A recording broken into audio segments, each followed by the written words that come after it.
How to make your X account public.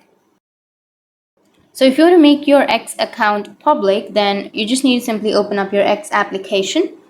Once you open up your Twitter, you just need to go with the upper left, which has that profile option, and then go with settings and support and tap on settings and privacy.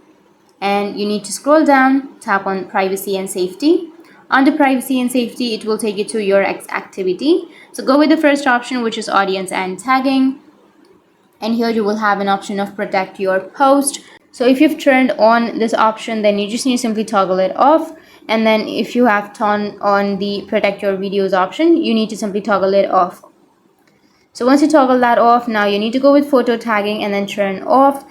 And once you toggle all of these options off, then you'll be able to make your Twitter account public. So that's how you can make your Twitter account public. And if you have any questions, feel free to comment below. Thanks for watching.